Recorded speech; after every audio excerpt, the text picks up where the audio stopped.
Hello. Okay, so today I had to schedule for Tuesday, then I changed to Thursday, but I wanted to jump on here and actually do it today. I know several of the people that I had wanted to be a part of it. Their schedules weren't meshing, but I just wanted to just go over this um, case of this Derek man. Um, It is a very sad situation. It brought up a lot of emotions and a lot of people. I was reading a lot of people's comments on Facebook when it first started, and the prosecution was laying out the case, and all the witnesses that came forward, and so many were emotional. That was very difficult to watch, and I was saying, no, I'm not crying, you crying.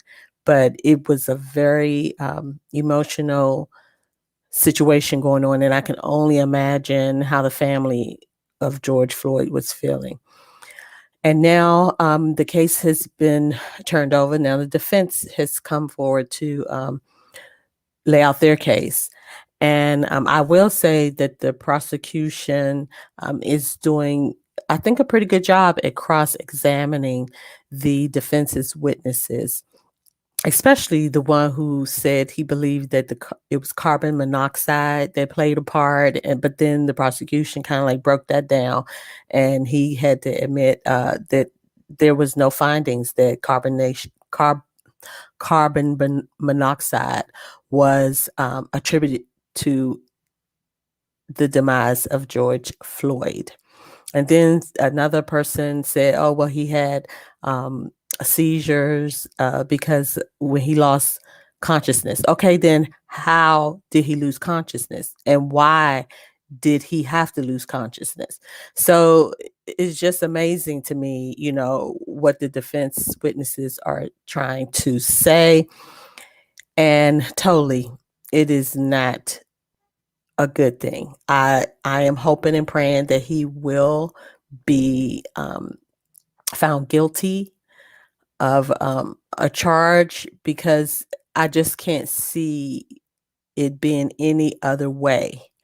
That's just my prayer, because justice needs to be done. And then, of course, in the midst of all of this, we have another young man that is killed because a 26-year veteran who is also a training officer mistaken a gun for her taser. Really? Really? You thought that this gun was a taser. You thought that you were pulling out your taser when, I mean, just seeing the gun, and then you have it in front of you. You can't see this bright yellow thing.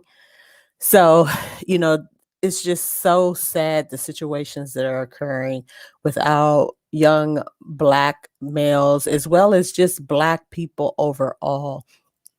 I mean, what is this? Is is it a mandate by someone that you have to, you know, kill a Black person? I mean, I'm not understanding what is going on here and why this is constantly occurring. This should not be occurring, and especially a veteran cop, but even this George Floyd, to see him look up, hear this man saying, I can't breathe. And then you're just going to sit there, look up and look at everybody like what? You're not even going to attempt to move your leg to the left, to the right, nothing.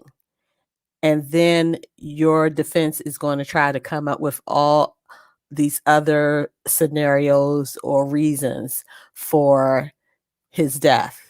No, not happening. Not so. Let's come forth with the truth. It is what it is. Everyone has seen the video. And, it's like we're not supposed to believe what we saw with our very own eyes. But, for 4 years, we have been dealing with alternative facts, and what you heard and what you saw wasn't really what you heard and what you saw. So, you know, we're still trying to, push out and cancel that whole culture and whole way of being. So it's going to take time to flush that out. But for certain, this man needs to be found guilty. And that is my prayer. I will constantly pray for the family as they go through this. I know it's very difficult. And, just all those that are involved that witnessed it. And, I'm sure it's almost like a constant nightmare. I'm sure they're seeing it over and over. So I pray for them as well. So I just wanted to do this short video. And when this whole trial is over and it goes to the jury and they come back with a verdict, then we will definitely address this again. We are going to be returning back to the Purple Couch with other topics. I'm just a little bit behind because I'm also starting the journey back with keto. So I'll share that as well. But let's just pray for one another, pray for that our angels will cover us, especially Black people, people of color, that, our angels will protect us, and that those that are aimed to harm us, that they will be stopped, and this will end because it's hurtful, it's harmful. So let's just keep praying and have a great evening.